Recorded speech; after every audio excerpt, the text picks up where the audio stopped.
No te oigo. Hola Martín, no te oigo. A ver ahora, Ahora sí. ¿cómo te va? Te quería hacer una consulta, César, con el tema del yo soy o esa conciencia de ser. Te he escuchado decir varias veces que eh, a Yogananda le pasó en algún momento, si mal no recuerdo que vos dijiste, que él estaba pegado en ese estado y que Ramana Maharshi le dijo que tenía que salir de ahí. Consulta, porque yo me siento como pegado en ese estado. A ver si me puede ayudar un poco con el tema. La conciencia de ser en realidad es permanente, a pesar de que haya contenidos mentales en la vigilia casi todo el tiempo, pero igualmente no pierdo la conciencia de ser. Entonces vivo como una calma muy bonita, muy linda, todo el tiempo como movimiento y calma, pero me siento pegado ahí.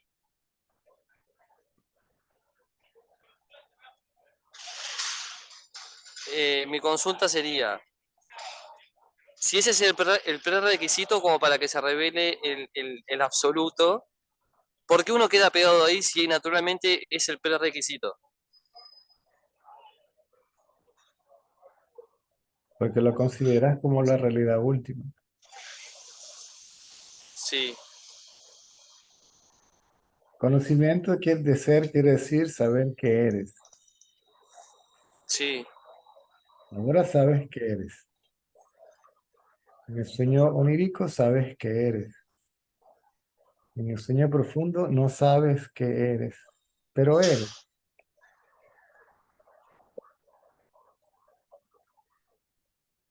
sí,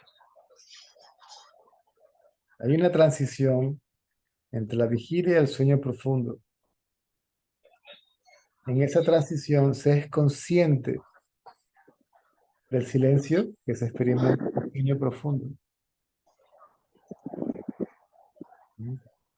Eso es lo que eres. Ese silencio consciente es lo que eres.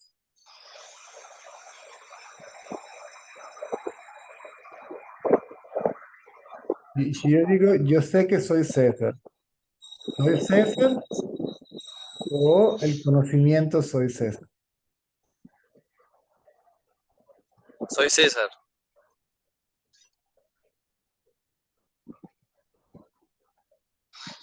O sea, yo soy más allá del conocimiento de mí mismo.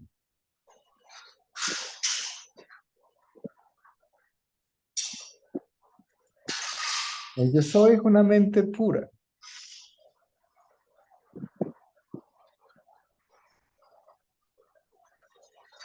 Se ve al mundo, pero no se reacciona ante él, no hay pensamientos, ¿verdad?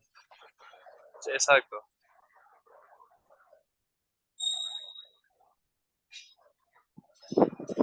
Pero Sí, todavía se ve al mundo, ¿verdad?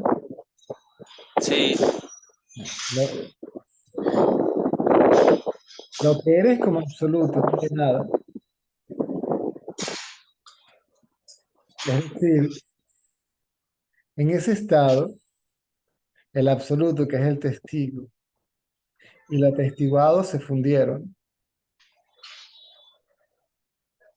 Entonces, ya no hay testigo tampoco, ni nada que atestiguar. No hay dos. sí.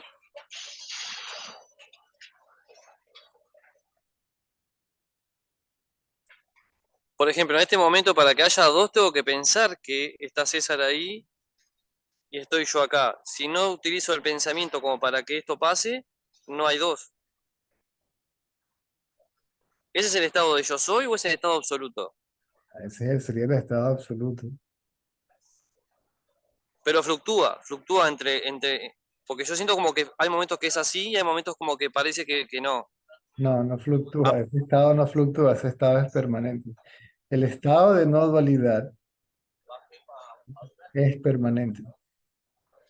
No dualidad es permanente, o sea, permanentemente no hay dos, solo el ser es.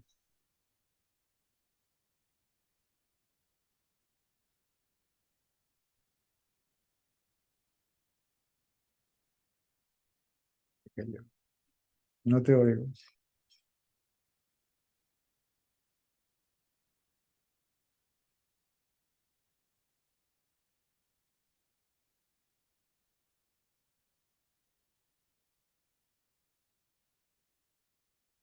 A ver si aparece otra vez. Se cayó.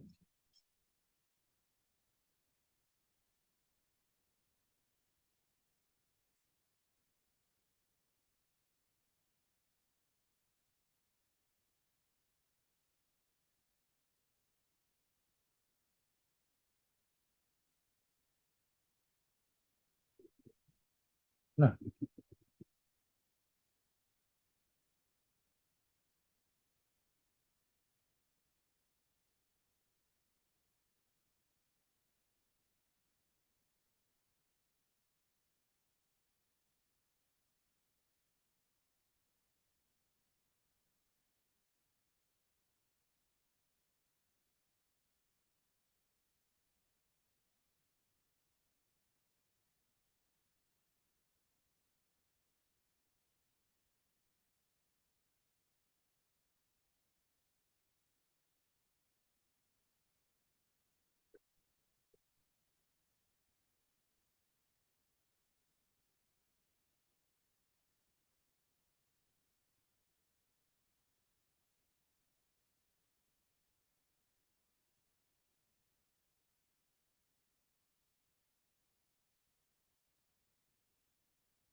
Hola César, No. quería consultarte algo. Em, Generalmente en el día y y en la indagación o después de los atisbos viene esta idea de transformarme después en gurú, en maestro, en guía, y está todo el rato así como insistentemente dándole a esa No sería, como idea, ¿no? no sería eso una imagen de ti mismo, una identidad como el gurú, el maestro, facilitador, coach.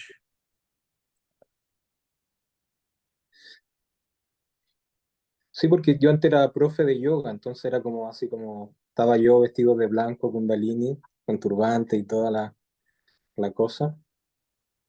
Pero es una idea que se mantiene y no sé cómo abordarla o indagarla. Reconócela como falsa. Todo pensamiento acerca de ti mismo y del otro es falso, porque no hay ni tú mismo ni el otro. Solo el ser es. Ujú.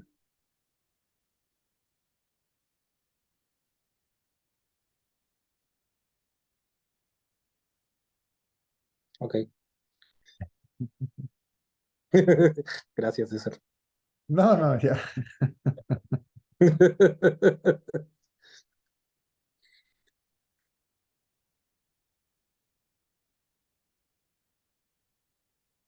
Digamos que después de que el ego desaparece, la mente continúa sin identificación.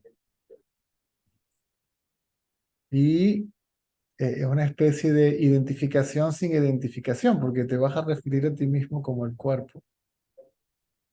¿Me sigues? ¿sí? Pero solamente como un indicador, solamente porque es necesario para la vida diaria, ¿verdad? Ujú,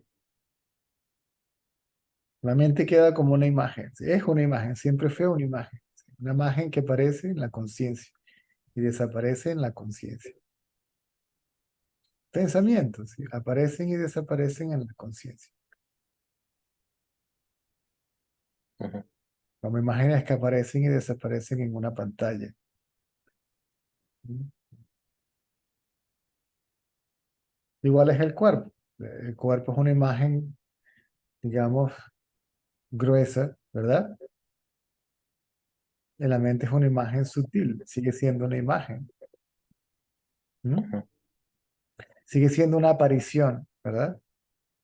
sí, La pregunta es siempre a quién le aparecen. ajá, Ahora, desde el punto de vista del ser, o del absoluto, o como lo quieran llamar, la aparición no se sabe separada, ¿no?, de donde aparece. Son una y la misma cosa. Eso es no dos, eso es no dualidad.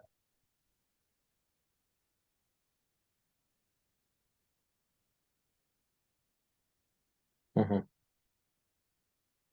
Es la mente la que crea la imagen de un mundo objetivo, ¿ok?, que le aparece a un sujeto,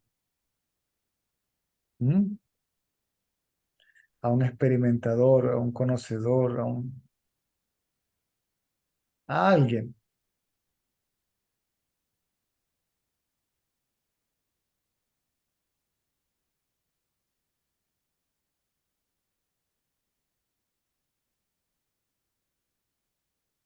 ¿Me sigues? sí,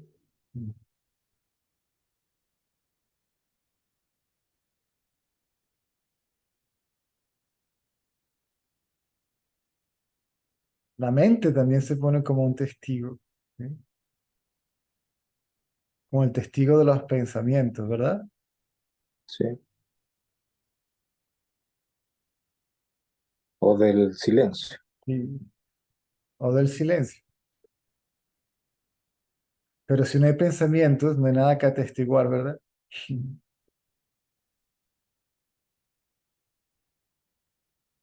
Sí, ahí está la cosa en que Ya va, ya va. Si no hay tengo, pensamientos, el aparente testigo no tiene nada que atestiguar. Al no tener nada que atestiguar, también desaparece. ajá, sí.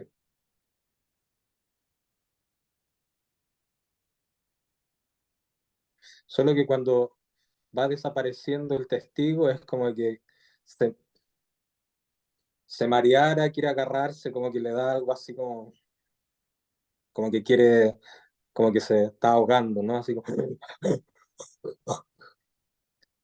Y después cuando vuelve a aparecer, aparece con esta idea de, me iluminé y toda esta La cosa. experiencia es real, ¿sí? El, Ajá, exper- sí. el experimentador es falso. Ajá, Si hay un experimentador de no dualidad, hay dos, la no dualidad y el experimentador.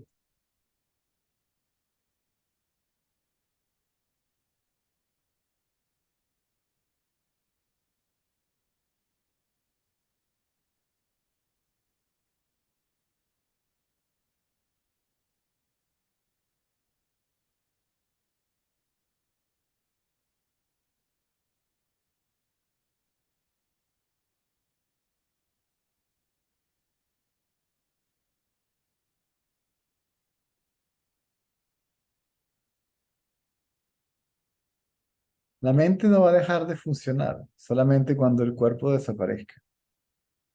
En el caso del sabio funciona cuando es necesario, porque para la vida diaria, la practicidad de las cosas. ¿Sí? Pero después que operó, regresó, ¿sí?, desapareció. Mientras haya ego, si la mente está ahí permanentemente, por lo menos en la vigilia y en el sueño. ¿Sí? El pensamiento yo soy el cuerpo está permanente. ¿Mm? ¿Me sigues? Sí.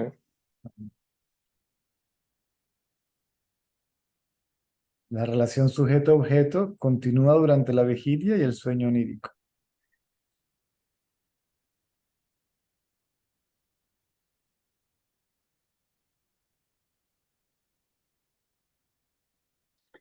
El otro día me sorprendió mucho en el cual estaba como en un atisbo y de repente tenía que hacer algo, pero no alcancé a pensarlo, no se pensó y como que como en el lenguaje, sino que estaba la forma del pensamiento, pero no estaba pensado ni dicho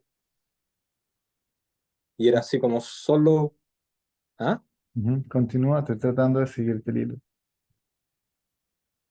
Que era como solo una forma energética y que al final se tradujo en que tenía que bajarme de la micro, pero no había ese pensamiento lenguajeado, como con palabras, con dichos, sino que era solo forma de algo que me decía que ya había que bajarse. Era como que el pensamiento tiene una forma antes del lenguaje, de cuando aparece como en la palabra. Sí, pero eso lo Qué sabes interesante. todo el tiempo, ¿no? Cuando piensas, no todo el tiempo piensas y hablas. A veces piensas y no hablas y no dices lo que piensas. Es que yo pienso en lenguaje, con palabras, no había pensado en formas. Mira, si la mente no se mueve, el cuerpo no se mueve. Tan simple como eso. Ajá, sí, sí.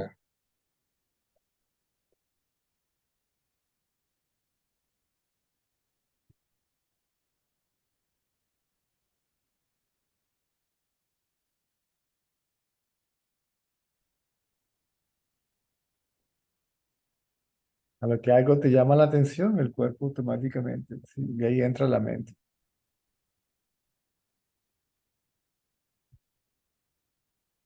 La mente del sabio está en estado de reposo. Y cuando se activa nada más porque, bueno, por la necesidad del momento.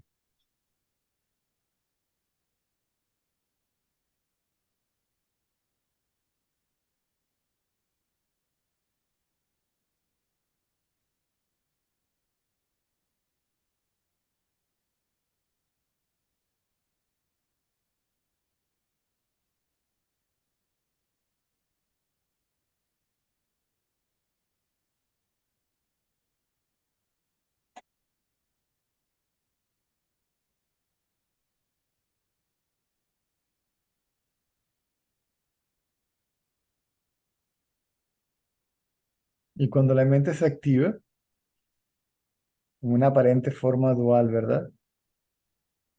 Ujú, No cubre a lo no, aquello que no es dual. ¿Mm?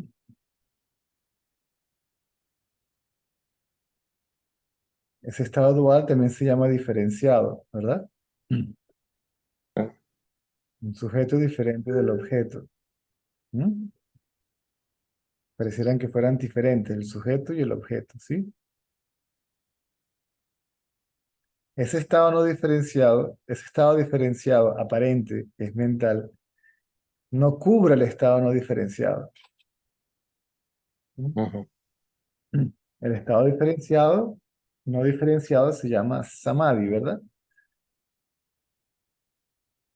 En el caso del sabio, el samadhi es permanente, aun cuando la mente está activa. No lo interrumpe.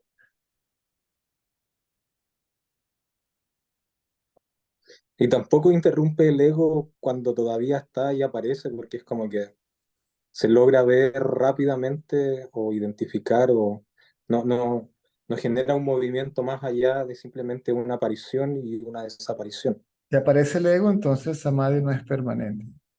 No es sahaja. Ajá, A lo que uno se da cuenta del ego, colapsa. ajá. Y ese estado de no diferenciación es temporal, porque el ego no ha sido destruido por completo, puede que surja de nuevo. La mente como ente. ¿Mm? Ujú. Los pensamientos dan la impresión de que hay alguien, una persona, un individuo o un alma individual. ¿Sí o no? Esa es la experiencia de todos ustedes.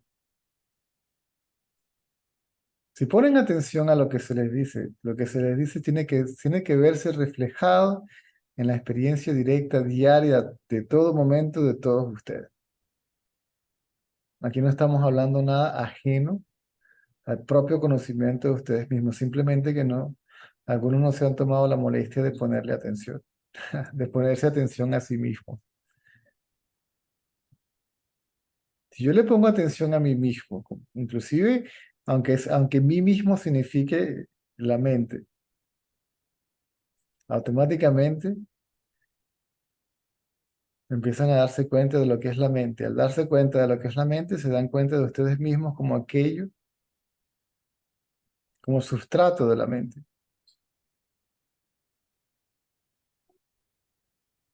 como la fuente de la mente y del mundo,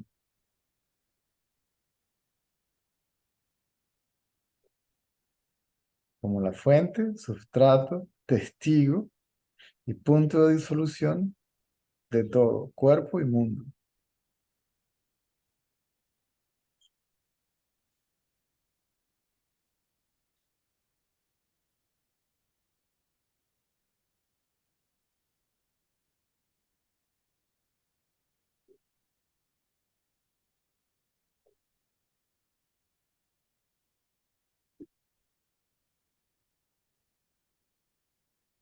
El autoconocimiento, si el ser se revela a sí mismo, por sí mismo, para sí mismo, como la totalidad que es. ¿Mm? Como el testigo y lo atestiguado, así como la pantalla y la proyección, como la forma y lo sin forma, lo relativo y lo absoluto, lo real y lo ilusorio. ¿Me sigues?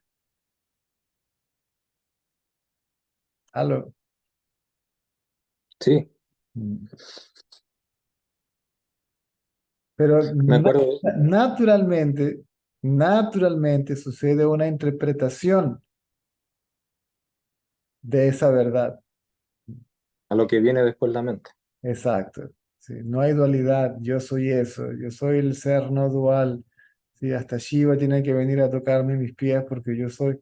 ¿Me sigues? Y ahora viene una identificación con ese pensamiento. Otra vez, creo ser alguien que tuvo la experiencia de la no dualidad. Ujú. Sí. Y ahí aparece el iluminado, el gurú. Y ahora soy el gurú y voy a enseñar a todo el mundo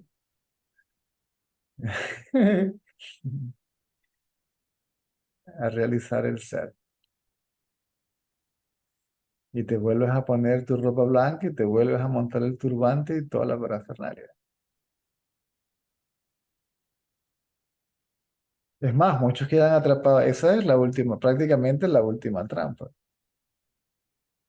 Pero esa trampa a veces aparece o en el intermedio o a medio camino.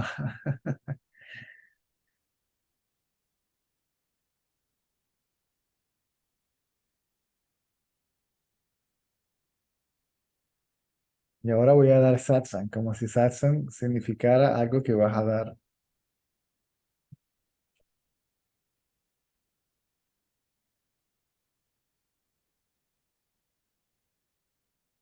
Satsang quiere decir sumergir el sentido de individualidad, la idea de individualidad, la idea de persona, ¿m? En la realidad. Si eso sucede, ¿m? Eso es sangha. ¿M? Sat es ser, el ser. ¿M? La mente asociada, sumergida en el ser. Es decir, si se sumerge en el ser, ya no está. ¿Mm? O sea, no hay sangha, solamente hay sat. ¿sí? Solamente está el ser. ¿Me sigues? No, ¿qué significa gat o ga? Sanga, S-A-N-G, Ajá, significa sumergir. ¿Sí? Eso que se sumerge es el pensamiento yo soy el cuerpo. pero ¿y Eso sat? es, eso es la mente. Sat es el ser. ¿Sí? Es Ajá, sumergir la mente en el ser. Si la mente se sumerge en el ser, desaparece. Entonces ya no es sang. ¿Sí? ajá, Lo que queda solamente es sat, el ser. ¿Ah? sí, Entonces ahí no queda nadie que pueda decir que está en satsang y mucho menos dando satsang. ajá.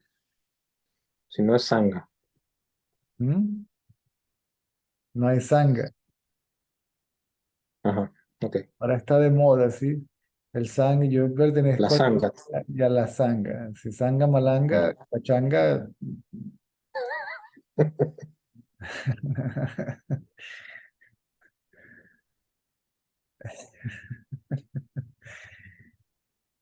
Sí, un gurú que crea que tiene grupos, sí, ese gurú tiene que ser el ego.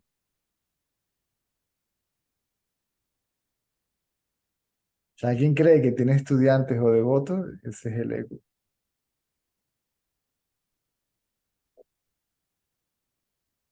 Porque hace falta dos. ¿Sí?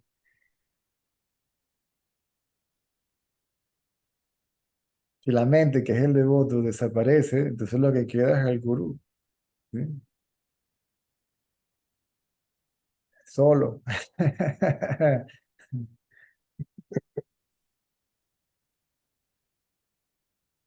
No, sin nadie que lo acompañe, ¿sí?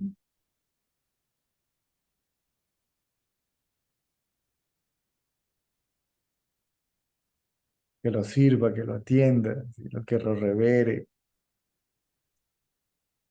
porque no hay nadie más sino él, o eso.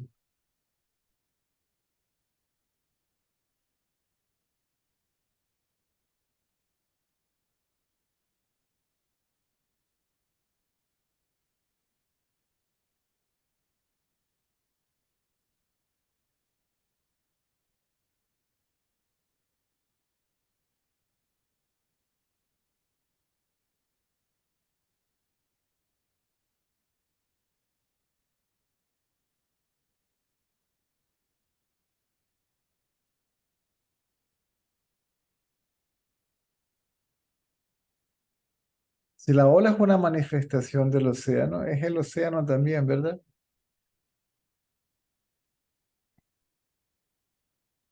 La ignorancia es creer que la ola existe independiente, separada del océano, de que hay olas y océano. ¿Me sigues? ujú,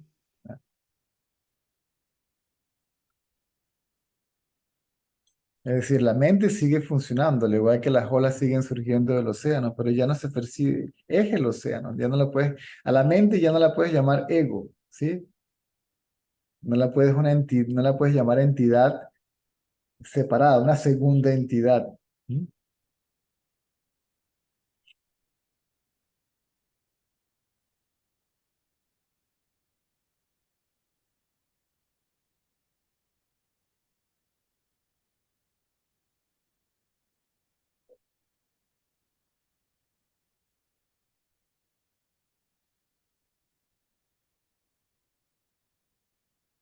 Por eso la mente hay que sumergirla en su fuente, ¿sí? Hasta que se libere del sentido de separación,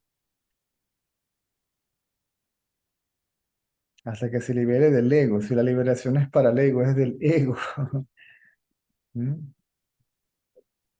No es para el individuo, es para el sentido, es del sentido de individualidad, el sentido de separación, de dualidad, de diferenciación.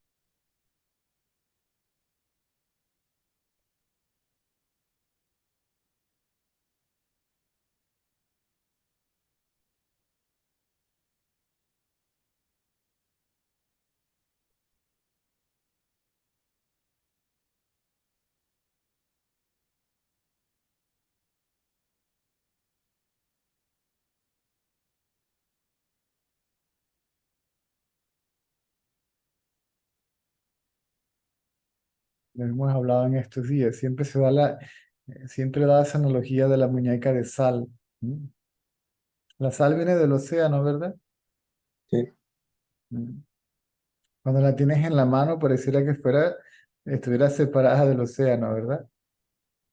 Ujú. Y si la tiras en el agua, ¿qué pasa con la sal? Se disuelve. Exacto, no desaparece, se disuelve. ¿Mm?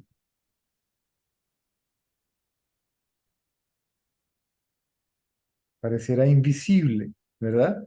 Porque está disuelta en su fuente, en su lugar de origen. La sal origina del agua, del océano. Ujú. ¿Mm? Si la pruebas, el agua todavía sigue siendo salobre. O sea, la salobridad es idéntica al océano, ¿sí? La mente se sabe idéntica, que es idéntica al océano, que es el océano.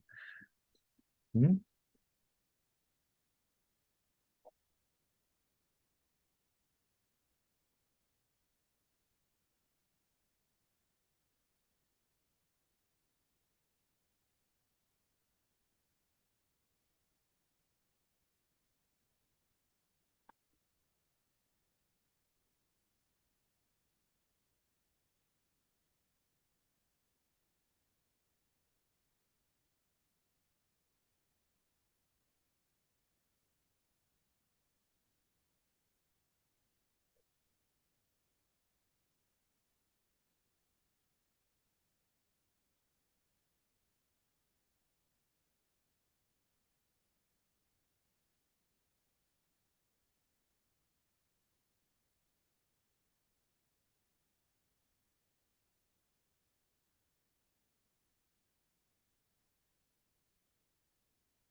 El individuo que hace el esfuerzo para experimentar la nueva dualidad es lo que oscurece, lo que cubre, ¿m?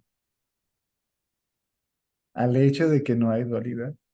Alguien quiere experimentar no dualidad. Uf,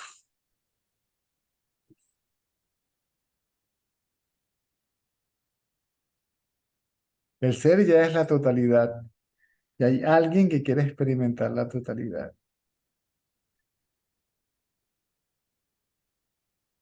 Lo que implica que habrían dos de nuevo.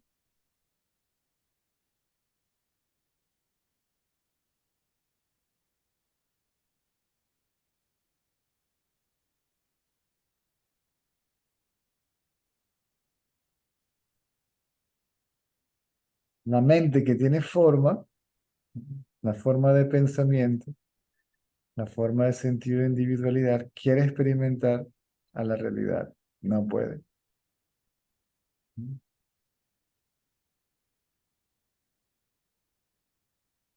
La proyección en la pantalla quiere hacerse consciente de la pantalla. No puede.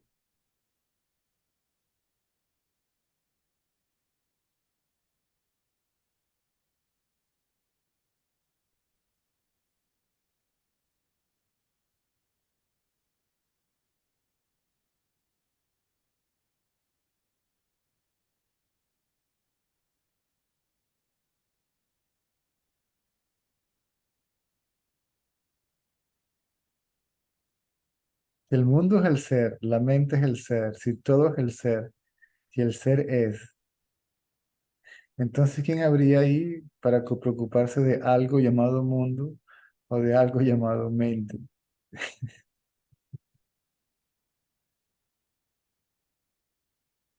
¿Mm?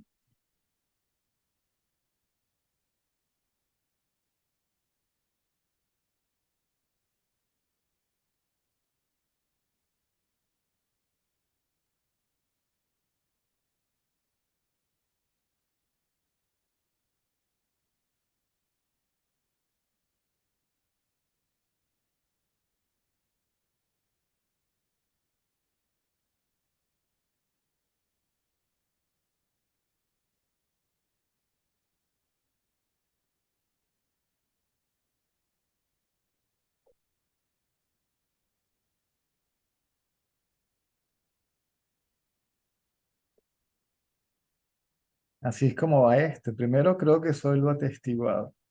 Luego creo que soy el testigo. Pero digo, pero espérate, ya va. Soy el testigo, lo atestiguado. Entonces, ¿quién es el testigo de qué? Si todo eso es lo que soy, ahí termina la cosa. El intelecto y la mente, el aparente individuo, ni siquiera tienen el poder de hacer, de decir todo eso. ¿Sí?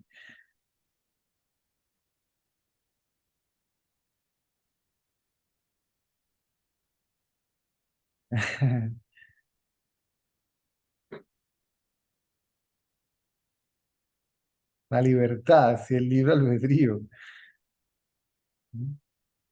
De indagar, de discernir, todo eso es parte del proceso mental. ¿De quién es la mente? Esa es la pregunta. Mía. Es del ser, de la conciencia, al igual que el mundo. ¿Sí? Por así decirlo. Son el ser. ¿De dónde surgen los pensamientos? Esa es la pregunta, ¿verdad?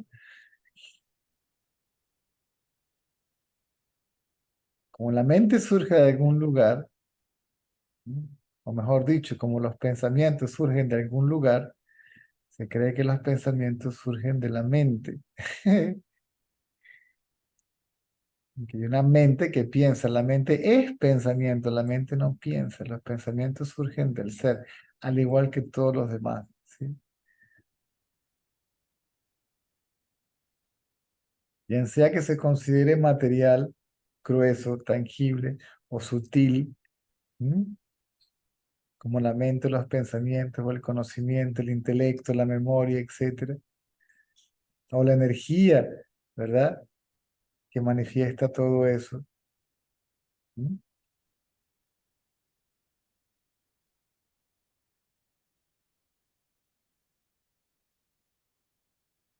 Todo eso surge de una fuente. Y decir que surge hasta cierto punto también pierde su validez, porque tendríamos dos, ¿sí? Uno que surge del otro. Desde el punto de vista absoluto nunca surgió nada, nunca existió nada, nunca nada fue atestiguado y nunca nada se disolvió. Todo eso son formas de expresión.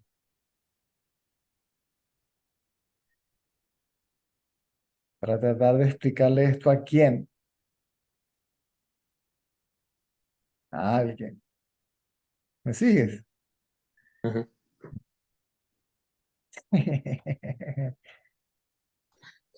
Tratar de explicarle a alguien que no existe nada ni nadie.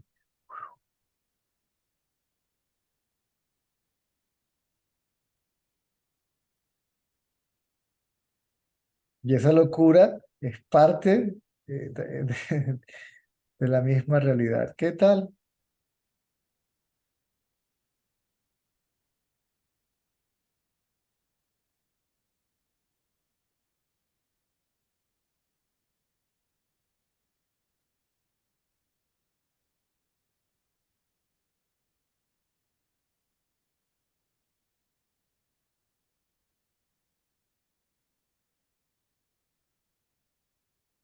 Aparte del pensamiento, esto está pasando. ¿Qué está pasando?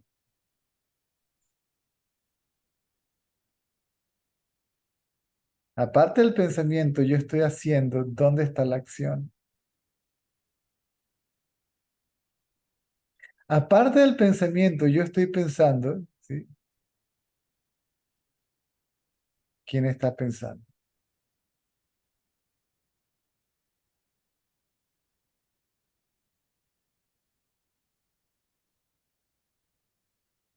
Mm.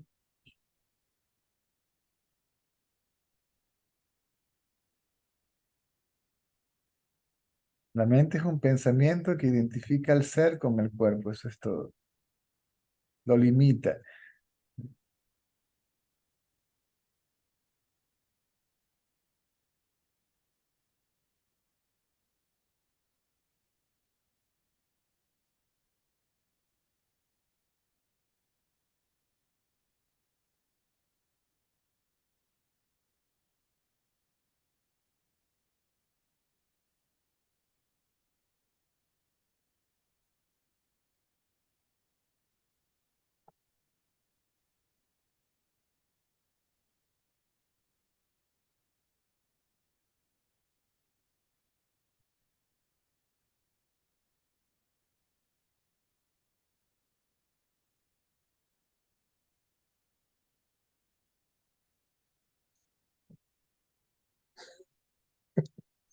Mm.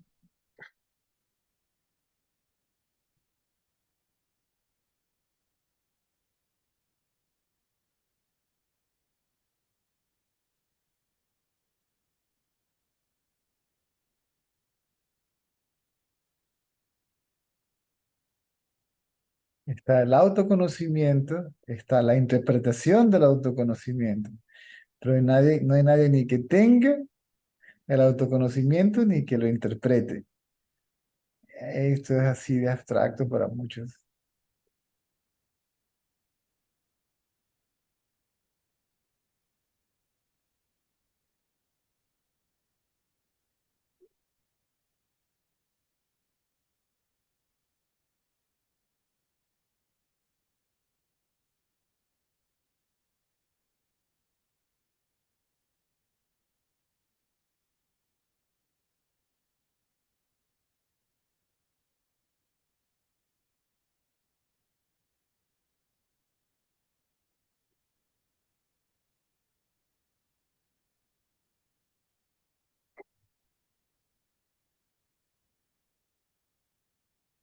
¿Qué más quieres que te diga?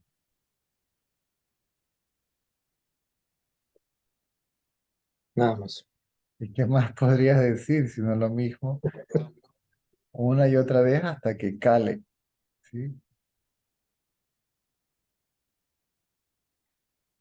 Martillar con esta verdad conceptual a la piedra del ego hasta que, crack, se abra aunque sea, hasta que se rasgue aunque sea un poquito.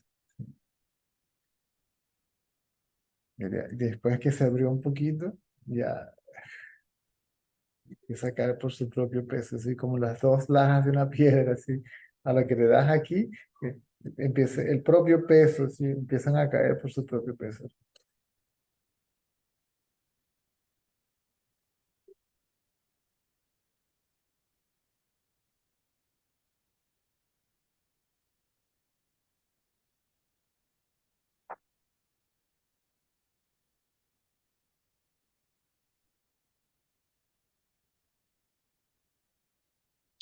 No había sentido esos golpes hasta hoy.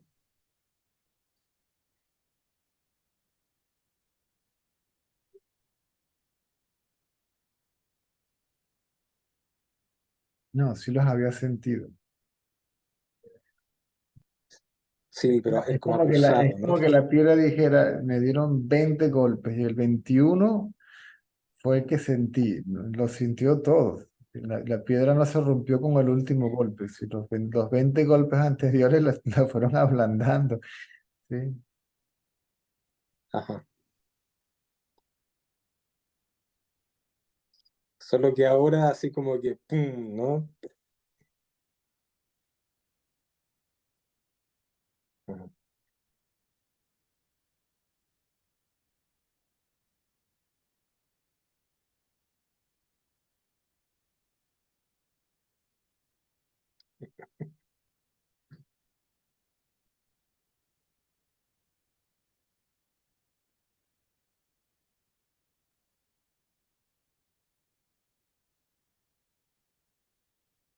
El gurú.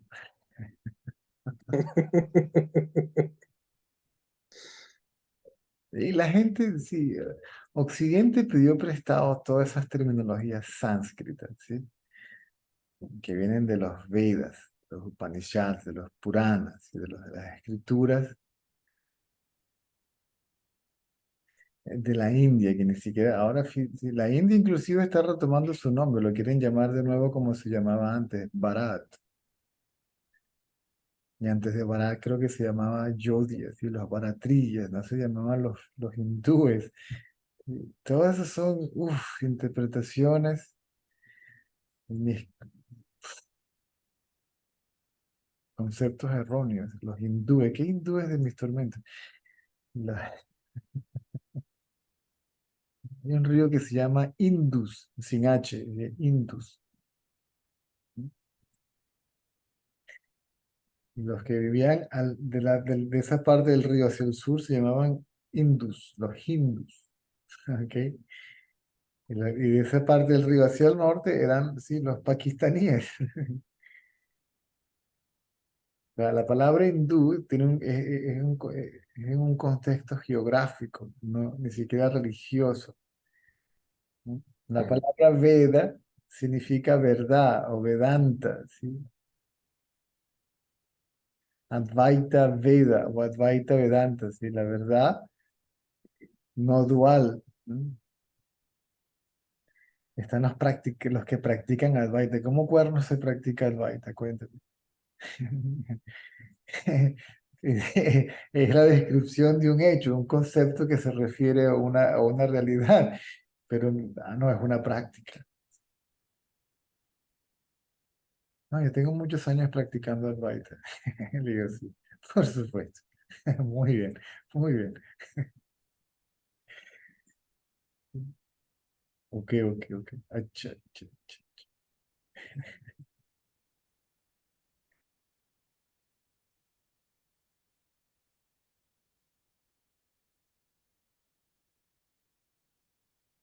Gurú, son dos palabras, gurú, ¿sí? El que remueve la ignorancia. Si no es que te da algo, sino el que te remueve, ¿sí? La ignorancia. ¿Cuál es la ignorancia? Que hay dos. Pero es la verdad, hay solo uno. Así se resumen los Vedas.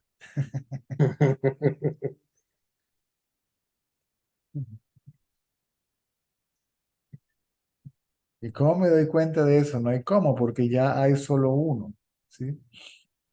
¿Quién es el otro? ¿No? ¿Quién es aquel que se va a dar cuenta de que hay solo uno?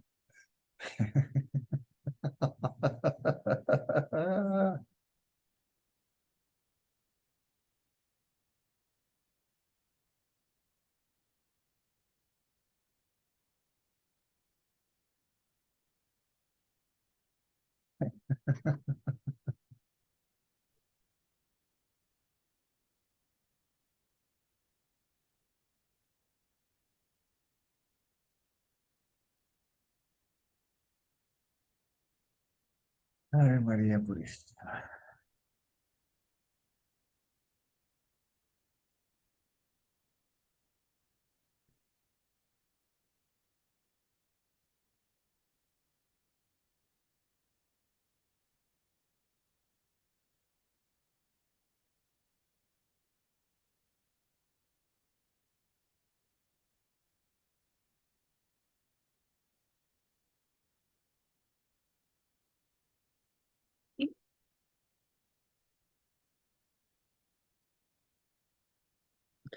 Gracias, César. A la orden.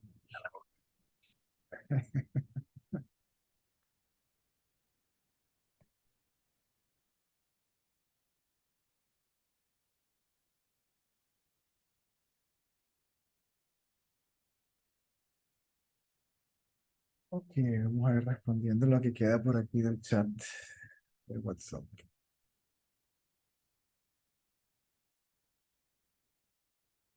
Cualquier cosa, rompan el cristal. Dígame. César. Tell me, tell me.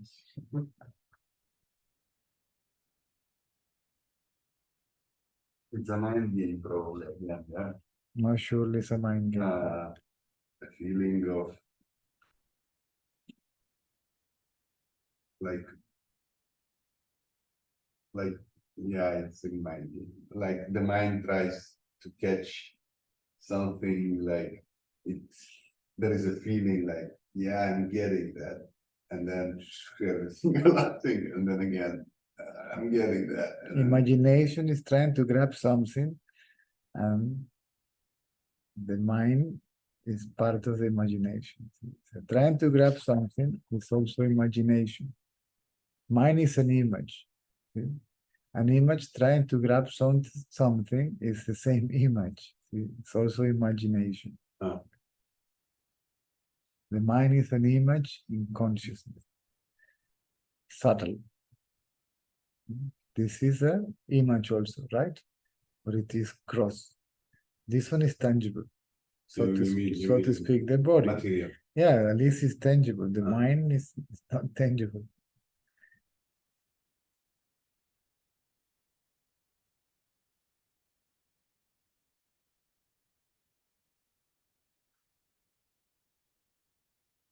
The mind takes the form of the body. See, the thought, I am the body. Without identity, the mind is formless as its reality, as its source. It's a ghost.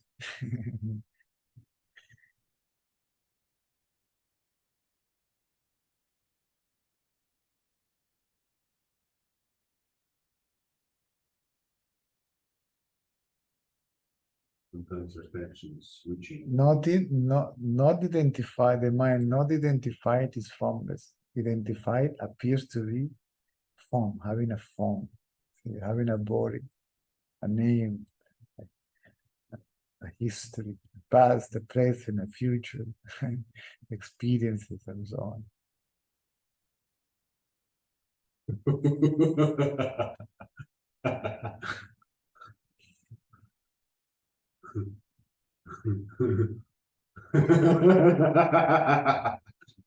You want to make money, you have to go to a movie company, hire you, see, as a voice of Dracula or something.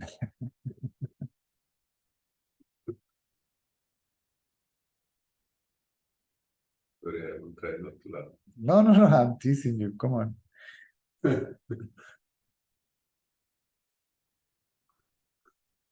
The ego needs to be teased.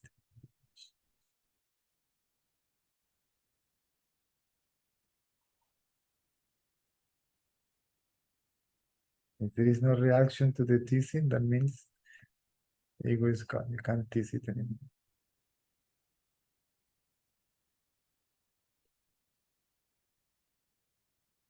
Go on.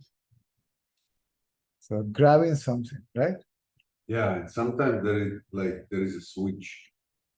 Sometimes really, sometimes there is a switch between this silence, which is me, and this mind, which is trying to identify itself with something.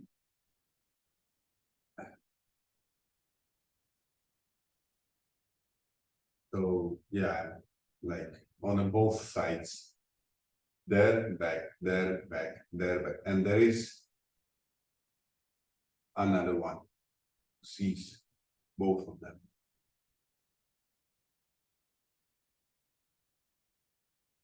That's too many. Okay, maybe.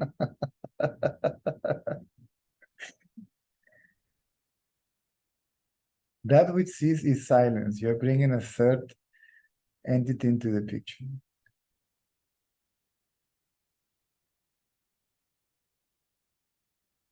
The so-called real I or real self is silence.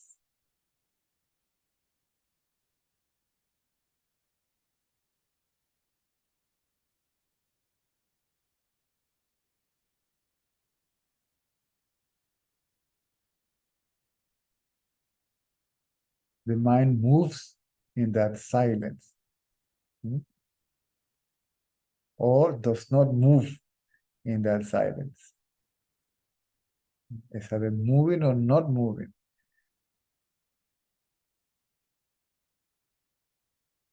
It's like this hand. It can move in the space or it can remain still in the space. The space is neither moving or not moving. This is what is moving or not moving. If it's not moving, it still is there. When it's not moving, it becomes obvious that this hand cannot exist independently from the space. Without the space, where can this mind move? This hand move?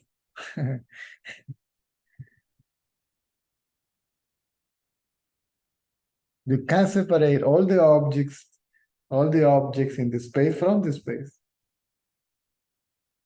The space exists without the objects. The objects cannot exist without the space. So apparently there are two, the objects and the space, but they are inseparable. Are you following? Or you are angry with me while I'm talking to you? No, I'm angry with myself that I cannot follow it. Hey, Mind is disturbing. the mind says, don't listen to this fellow. No, mind says whatever. I don't care anymore. Exactly. The mind says, listen to me. Don't listen to this fellow. I don't care what mind says. No, you do. Otherwise, you will be back in your country, happy, more comfortable than this place.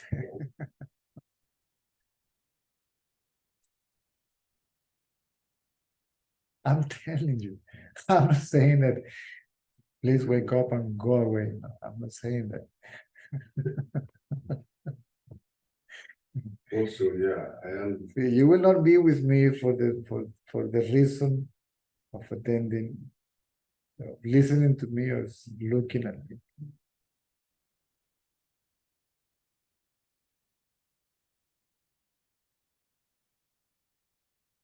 You will be here for no rhyme, no reason. That's different.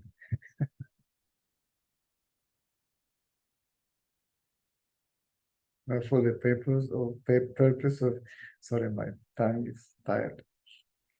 For the purpose of Studying. yes.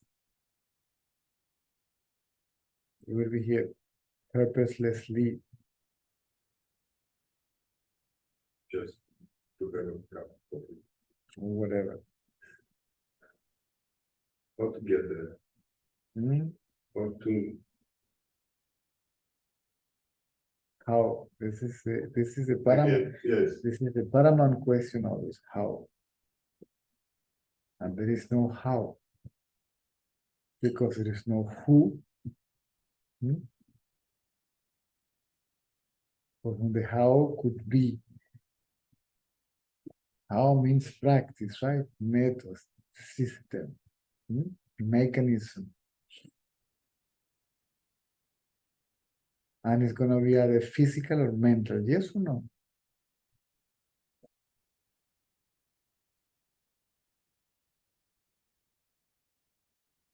only inquiry.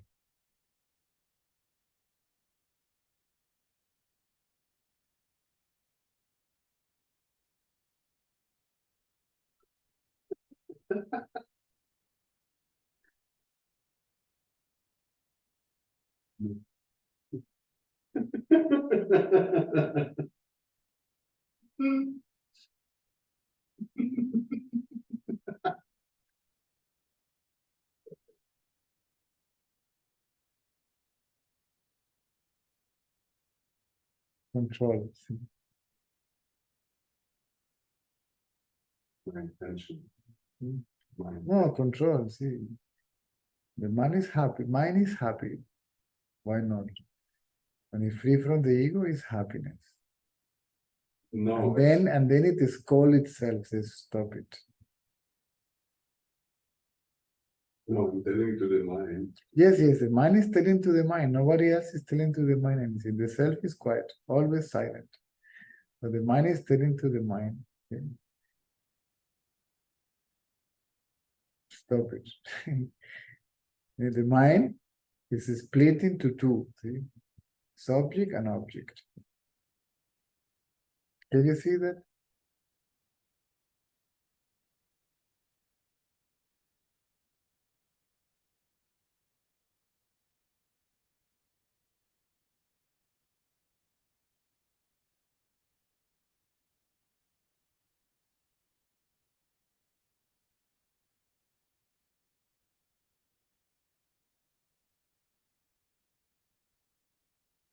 It's me talking to myself.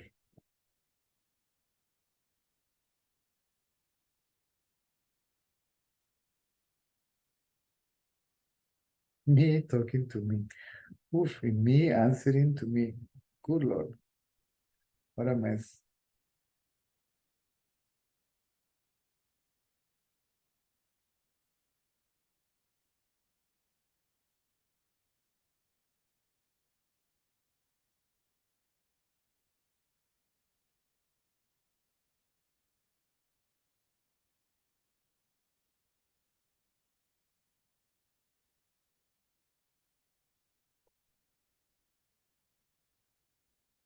It's just control. Mhm. It's just control. Pressure. And that is suffering. Oh my. And that is violence. Any form of control is violence.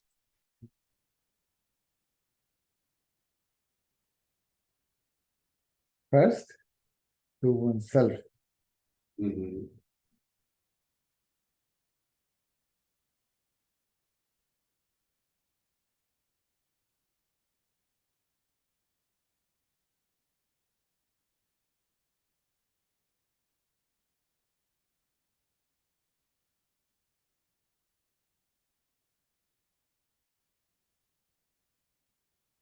Because of that oppression, like as you say, it's impossible, let's say, to heal the pressure with another pressure.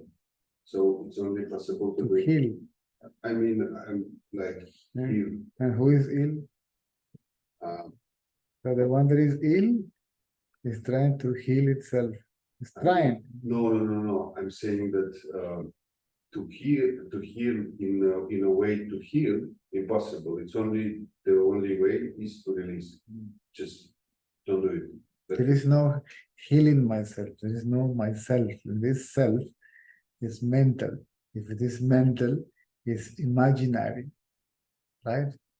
Mine is image, right? It's a mental image.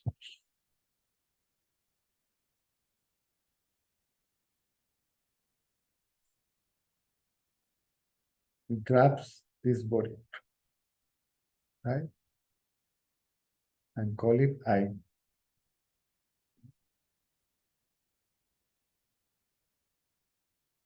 The mind can only survive in association with an object.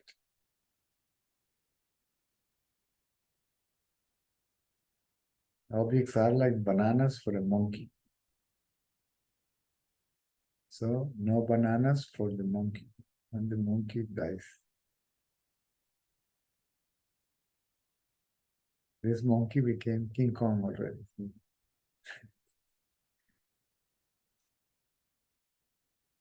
Too big, right? Becomes monstrous, right? The image is so huge. Then I don't know what to do with it.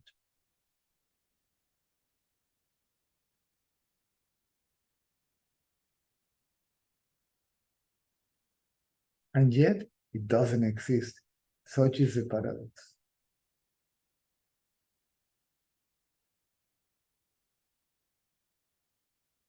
Because it is an image. Thought form. Huge image.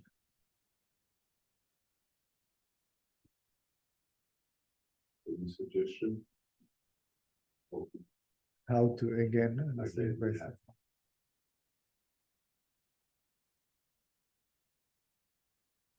It's like asking, how can I kill my own shadow? You don't have to kill it, right? Just recognize it. It is my shadow. It's not myself. It's not a self. See, you see a shadow, you believe there is somebody. And that somebody is nothing but a reflection of yourself. How can you kill the reflection? If there is a need to kill the reflection. See? Snake is a snake, a rope is a rope.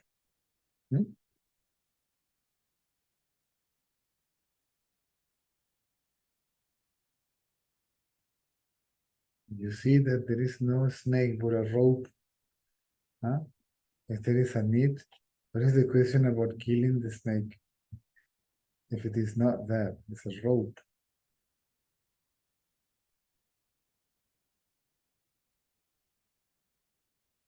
Or at least this goes more. Hmm? I have a feeling that this ego, the ego, Hmm. it goes more, you know. Have you seen these monkeys like they are like this size? No, I saw the elephants on the TV like No, this. no, no. You see have you seen these monkeys in the Amazon? They are this size. There still is a monkey. Yes. Right. Monkey is a monkey. Monkeys are monkeys. The smaller means he becomes more quiet. Less thoughts.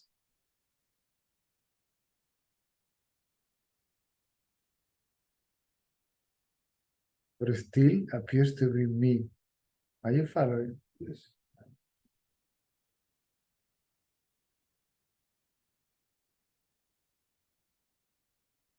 Even if you, in my country, say a monkey is a monkey, even if it wears a silky dress.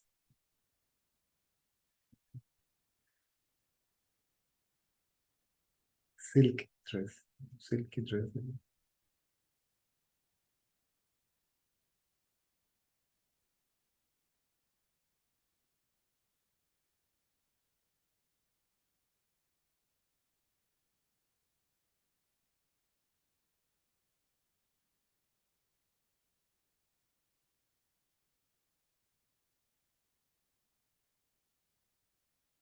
Imagine a dog that is looking at itself in a mirror and is fighting with the image in the mirror, is trying to kill the image in the mirror.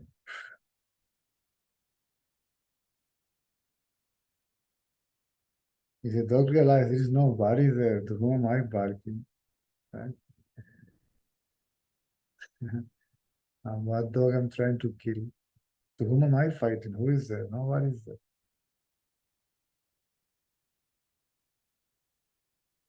It's just a reflection of myself.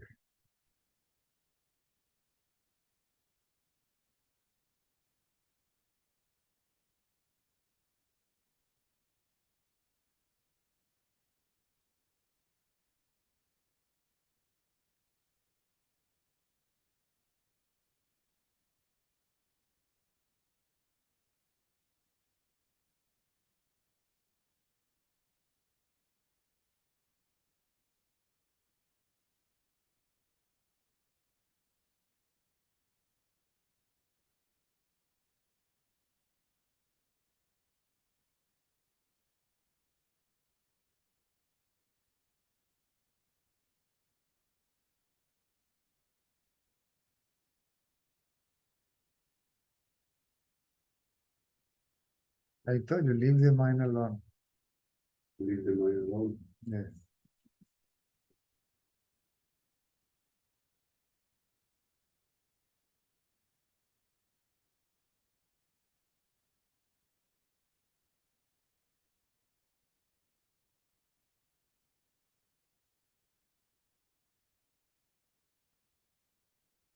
Somebody asked to a guru in India, what is matter? See, like a deep question, what is matter?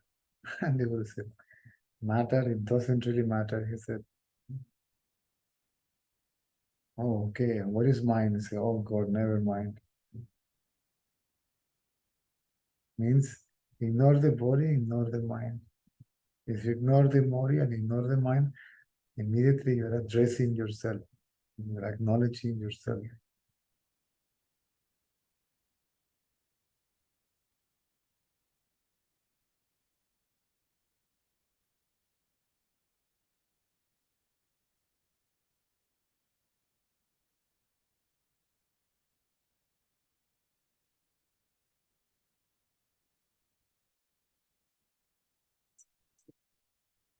La acción. Esta es la función, creo que queda una por aquí. De cerca de Turilla. Ah, aquí.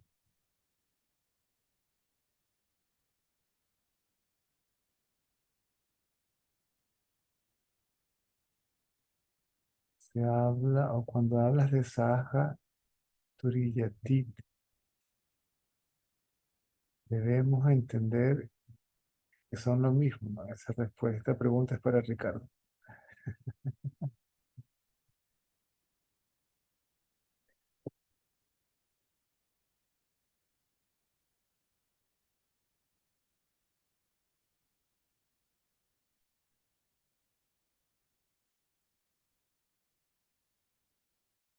Dentro donde se responde, luego se comprende y se pega.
Hi guys, Hi, Caesar. long time no see. Yeah, sometimes we don't have the camera on, Oh, but most times we're here.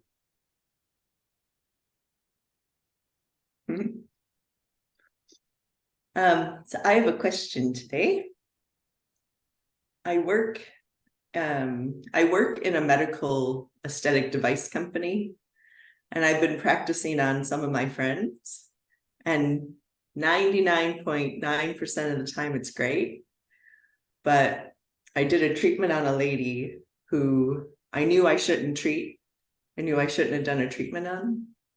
And so it's going to look great when it's done, but right now it looks nuts, and she's freaking out, and she keeps messaging me like she's having crisis and all this stuff, and it's really bothering me, and I can't stop thinking about it and feeling guilty, because I just keep feeling her like being so mad because it's like on her chest, and she's like, how am I supposed to wear a dress anymore? And I'm like, oh my god.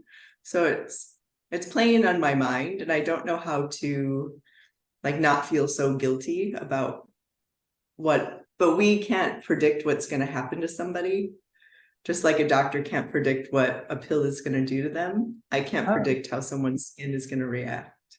see, if I make a surgery to somebody, right? And I know that after some time, see, that person is gonna be fine, right? Why shall I bother if the person freaks out? I know it's gonna be fine. So, Yeah.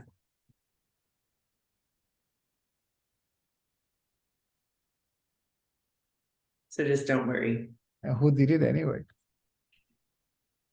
What? What's that? Who did it You too. anyway? Oh, right. And to whom?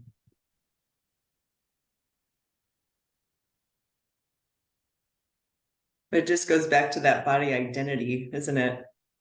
How we're so conscious of the what is in front of us.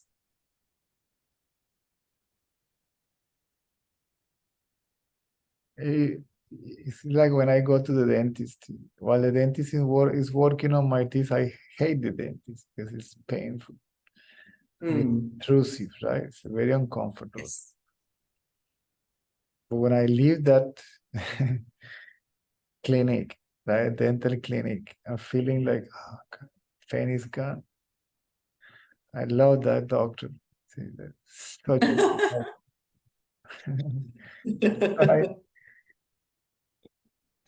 I'm saying so because I have to go to the dentist one. I don't know. I haven't gone for years.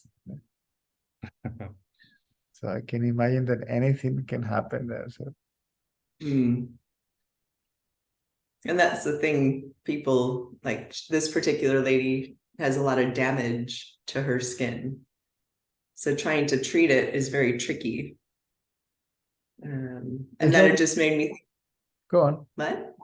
Go on. It just made, and I was telling Terry, I'm like, I want to leave my industry. I don't want to do this anymore, because it really knocked my confidence, because I felt so bad. I'm like, oh, I don't want responsibility if people are going to freak out. You know, and this is all I've done for 23 years. So I'm like, I don't know what to do now, but I don't want it to like deter me, but it just... You were saying you can be a doctor. See, you can lose a patient. It's not your fault. And you did your best to save a person's life, right? Yeah. Or to save somebody's health, right? To protect it, to keep. You may succeed, you may not. So the problem is not what you do. It's the expectation due to the sense of doership, right? And the reactions to success and failure. I speak about this every single day, basically. 4 hours a day, live, and on the chats and emails and all that stuff. It's a lot of time too that people may understand or may not understand, right? What can I do?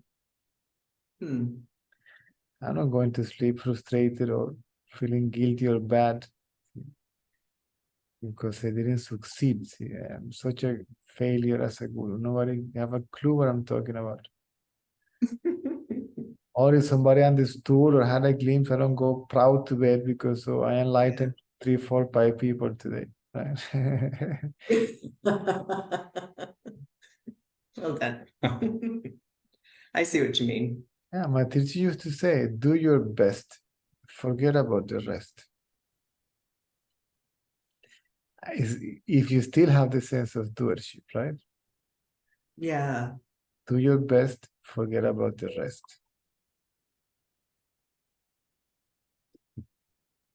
Yeah.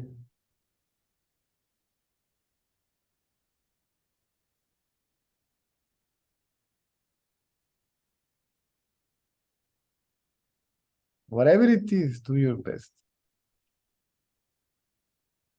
Focusing what you do, full on. If you're focusing what you do, the sense of doership disappears in the action. See? The so-called karma yoga.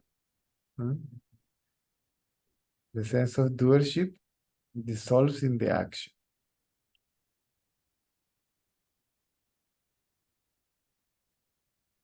All these people that have this feeling of a moment of nirvana, see, especially artists, right? Musicians, they sometimes say that they disappear, right? Yeah. While Yes. performing, while singing, while playing, while dancing, right? Surfers, okay, I heard surfers that they get lost in the movement, right? The sense of unity and the kind of a nirvana, right? So the me disappears there, right? Yes. In the wave, so to speak, in the movement. I get that when I play music Hmm. or do movement. Movement does Mm. that. Yeah. Because, Such a nice place to be. yes, because there is no concern about the outcome. Then the mind is at peace. It's not thinking. It's not worried. It's not preoccupied, right? It's not preoccupied prior to the consequences, the expectation. Yeah. There's no expectation. This mind is quiet, and when it keeps quiet, it dissolves in its source. It does not disappear as such. That's the meaning of. I would rather use the word dissolved than to disappear or to die or all that. People get scared with that terminology, disappearing or dying. Like a doll made out of salt, right? From where the soul emerged, from where the salt is coming from the ocean, right? If I have the salt in my hand, apparently there is the salt and there is the ocean, right? Two. And this one is separate from the other one. Throw it in the ocean, right? The salt does not disappear, it dissolves into the ocean, right? And you can see no difference between the two. They are not two anymore, right? They are one and the same. So the salt remains the sense of individuality, right? And what is Sat? Sang. Sat means self, right? Reality, absolute consciousness, whatever you like to. Sang means to merge the sense of individuality in the reality, right? Yeah. When this one dissolves, then Sang is not longer there, right? Because there is nobody there anymore. So what remains is Sat. That says a lot about this wrong interpretation of the terminology satsang. See, I am in satsang. In satsang, there is no you. Because you disappear in the reality. Right? I So like it. there cannot be anybody in satsang, and there cannot be nobody giving satsang, right? Much less the sangha of so and so. See?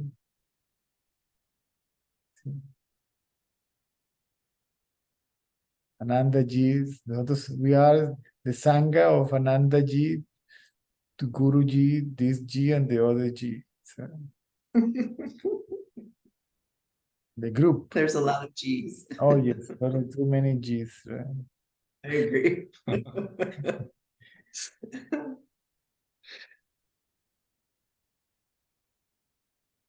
But it's just because I can watch it. I can watch my thoughts come and they're just constant, and then, and then they dissolve when I'm doing something. When you're in that flow, I guess you could say. But then they come again, and we learn, and we come to class or what have you, but you still lose it in the day. It's like, how did I get so disconnected? It's amazing. The difficulty there is that apparently the mind is seeing the mind. The mind appears as the witness because we don't know any other witness. We don't know oneself as the actual witness. So you have to witness the witnessing. I remember you saying that before, witness the witnesser. Is that right? Witness the witness.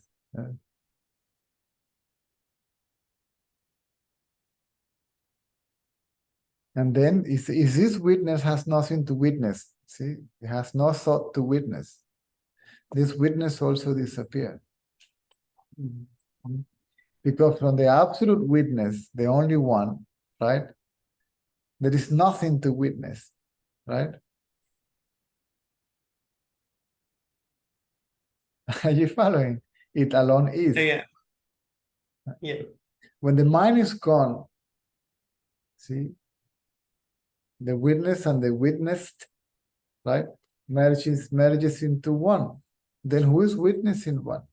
What?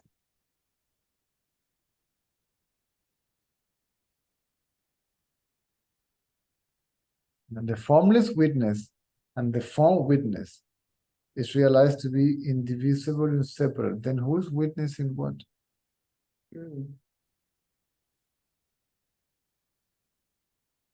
There's a terminology, you must be familiarized with that. I will use it because I know you are, or I guess you are. Turiya tit. You have Turiya, right? The witness. There are three states of mind, and there is a fourth state, which is the witness of the other three. Waking state, dream state, deep sleep.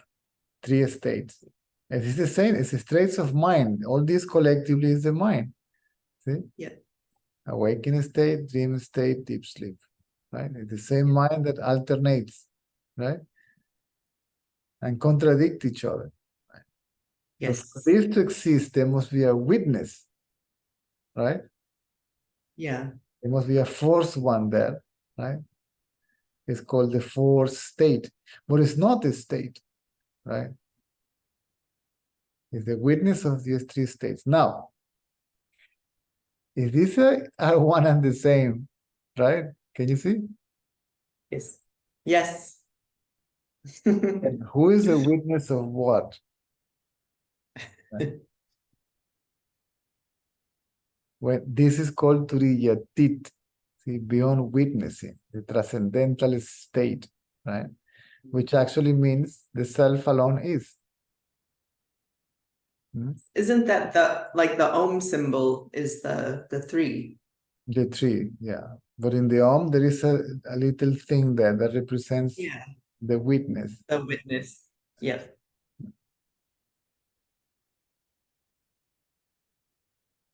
Which is the source of the other 3, right? The substratum of the other 3.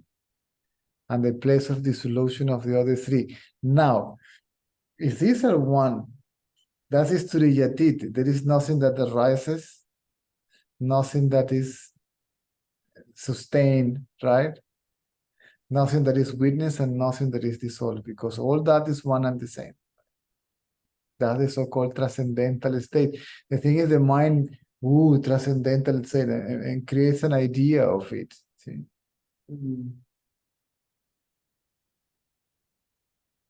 then obviously the mind appears to be the witness at the beginning, because I have no knowledge of any other witness.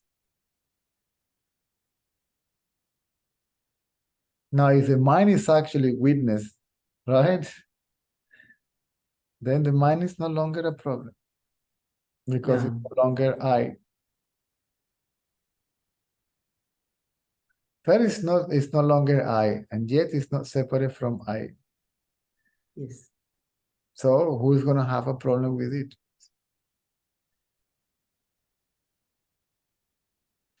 That is what it is said, that when the self is realized, right, we are no longer concerned about the quantity and the quality of the activities of the mind and the body, one's own or someone else's.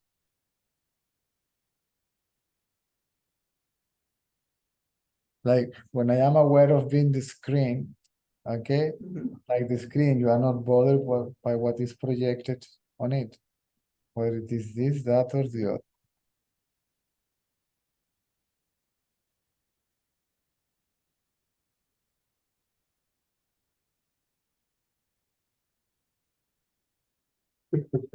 So the mind pretends to be the witness, and the mind pretends to be unaffected. Oof. It's very subtle. It's very subtle, right? Yes, yes. Yes, it is. When it's quiet, it appears to be the witness, right? Also. You see them, no? But people are, I'm just a witness. I am unaffected. The one that is witnessing and the one that is unaffected doesn't say it is the witness and that it is unaffected. See, it is the witness and it is unaffected. It doesn't say so. It is so.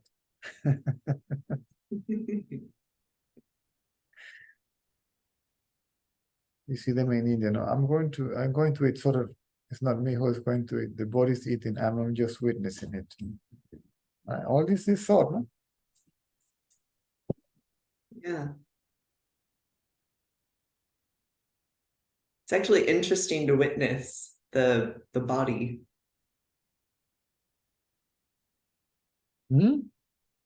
It's interesting to witness the body when it goes through these various changes with the work that I do. And just seeing it change daily. Because again, see, there is a body to be witnessed. The witness implies duality. The idea of witnessing also disappears. Any idea disappears.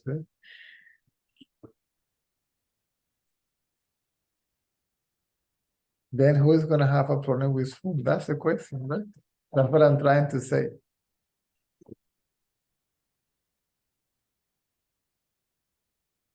If it is not true, right? Who is witnessing what? Who is doing what, to whom, and how?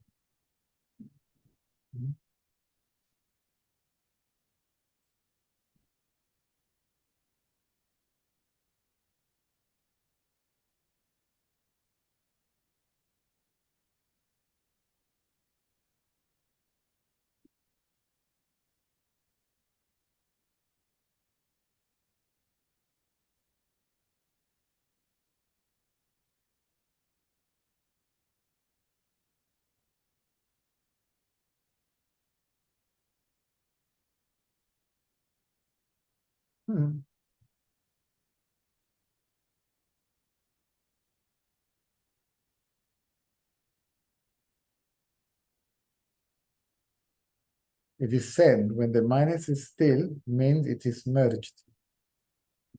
It's not moving. It is said when it is moving, it is out. But it was never in or out.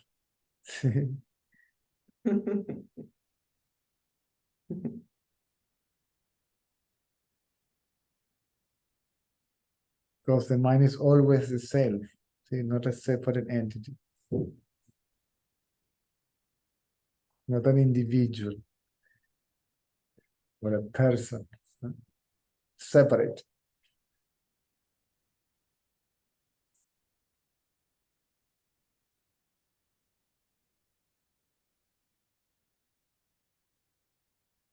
The mind is the one that loses the sense of separation. And also the idea of reunion, because you cannot, again, put together what was never separated. Right.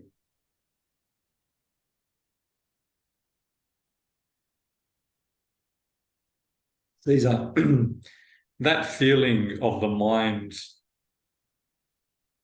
having union. I mean, that just happens though, right? Like it's something that you can't really avoid. Mhm.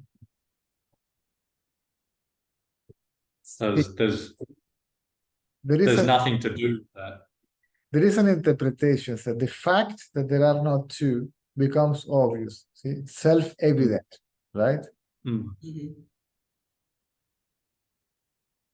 And somehow that fact, the knowledge of that fact, gets reflected in the mind. Mm. And the result of that is an interpretation, a mental interpretation, right? There's a concept of non-duality. There is no duality, right? The self alone is, right? But there is no body that is saying so. Sure. That nobody had the same knowledge and nobody is making the interpretation. Now, here is one of the biggest trap, perhaps the last one, okay? There is a knowledge of non-duality, okay? It becomes obvious. And then there is a thought, there is no duality, see? Mm. And then it becomes, then it arises an identity with that thought. Hmm? Right. The Interpretation. spiritual. Yeah. Yeah. See? I am the non-dual self, blah, blah, blah, blah, blah. See? I alone. And then now I begin to identify myself with that thought. Mm. Hmm? Right.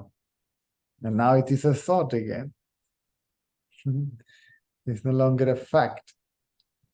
Mm. I mean, the fact is there, but not for me, right?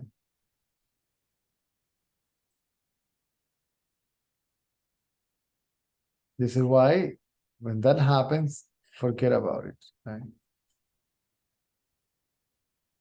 Interpretation is valid, it's there, no? But don't give it fuel. But who cares anymore?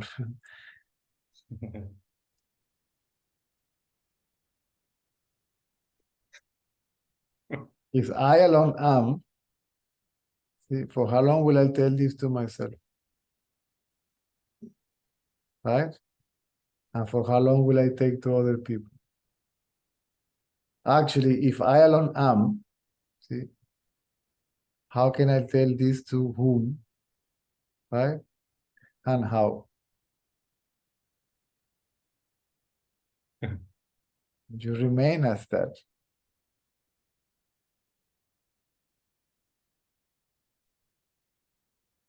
As this non-dual existence, right?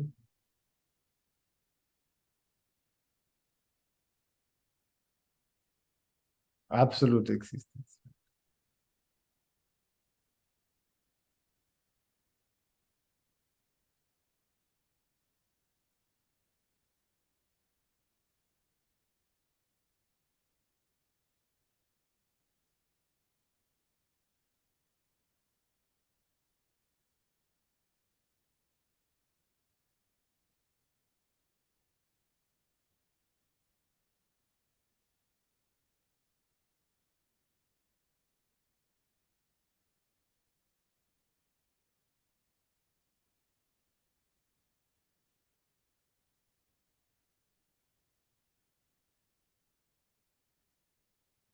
That's the meaning, right? If you find the jewel, right? The diamond. Don't show it to anybody because it will be stolen, right? You will lose it.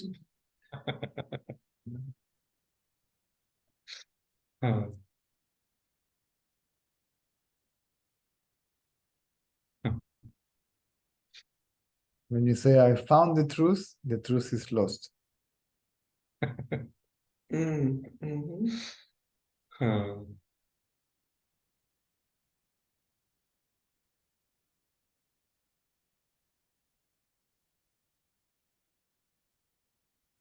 The mind appears again as the knower of the truth. And then we have the truth and the knower.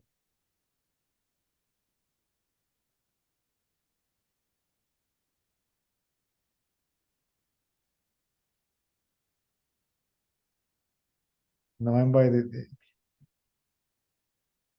meaning by the truth, the self, which is the totality, right? Yeah. So one could say that the totality reveals itself, right? By itself, not by somebody doing something for it to happen. To itself, because the totality alone is. It cannot be other, right? Apart from the totality, to whom the totality is going to reveal itself. It reveals itself by itself, to itself, as it is.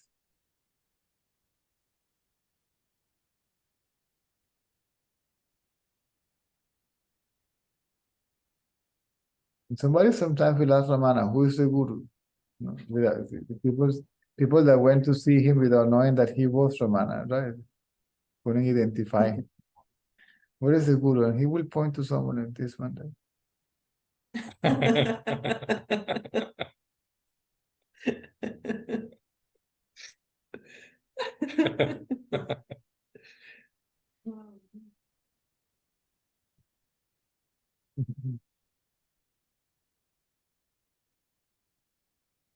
Remember the story of the curious that went to see Ramana, no?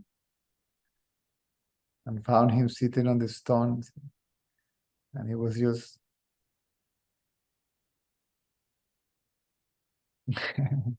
you don't know who was more quiet, and still he was not where he was sitting. I like to say that. And he asked, where is the guru? And he said, I don't know. He went for a walk. When is he coming? When is he coming back? He said, I don't know. He didn't tell me. And they got disappointed, right? On the way down, they followed the devotees that told him, see, you go this path and you will find him here, there. He must be there. He's waiting for us. And then when the guys on the way back find the devotees that pointed out where he was, says, no, don't go there. He's not there. He's just a dumb man. Dumb. Because he was, no, it's not there. When the devotees arrive, he says, Swami, have you been here all the time? I say, yes. These people came to see you, know? I say, yes. Did they say they asked for the guru? I say, why didn't you tell me that you had a guru? And Ramana said, what shall I do? Shall I put a sticker on my forehead and say, I am the guru?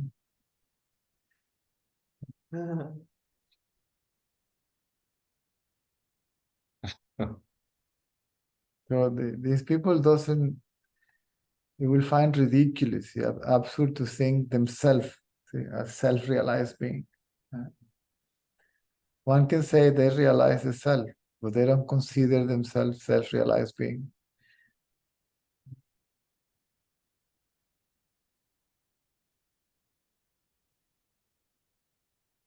Then they will differentiate themselves from the others. See, I am self-realized, and the others are not self-realized.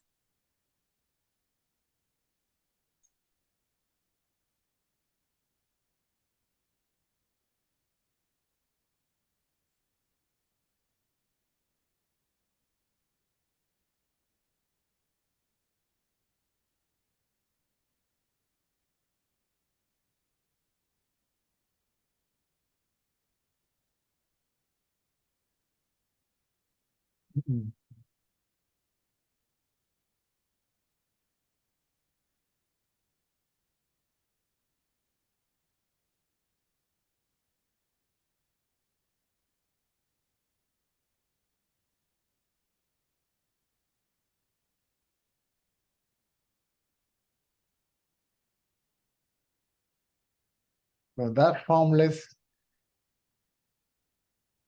we call it somehow witness, right? It reveals itself when one is covered in it, is called thought. The mind still is there, but because it is still, it's not thinking, right? It doesn't cover it anymore.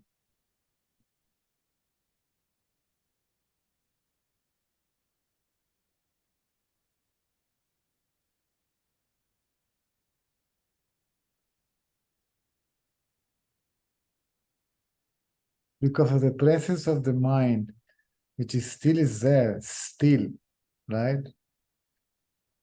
As a mere sense of self, right? Formless, basically. And that mind is formless also, as formless as its reality. It's the mind that appears to be having a form, right? It takes any form, see, whatever form it gets associated with, right? That's a pure mind, see? Translucid, transparent, formless.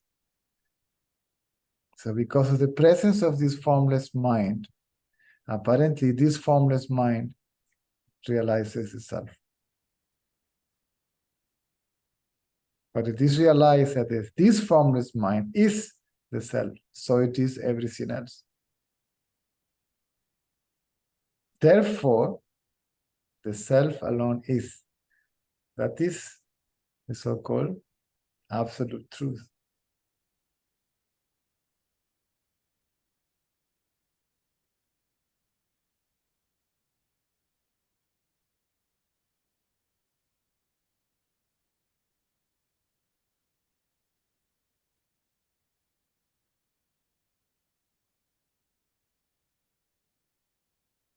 Mm.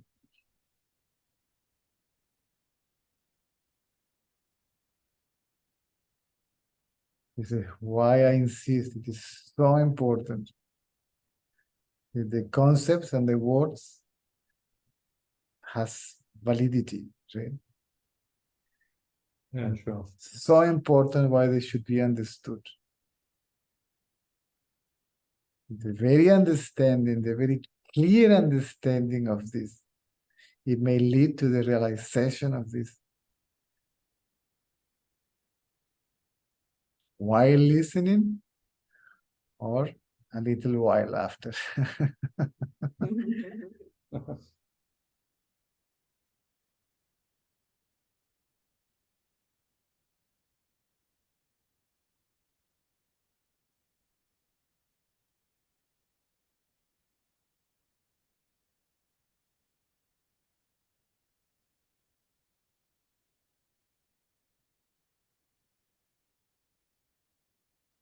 But this mind, it is clear, see, polished, like a mirror, right? Like a polished mirror, right? Reflecting the light of its reality.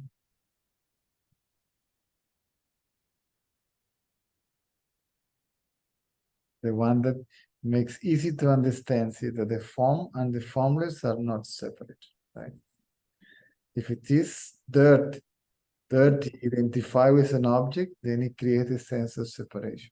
This is why it's called the bridge, right? That unites the form with the formless, right? With the ego, it appears an abyss, see, that separates the form from the formless.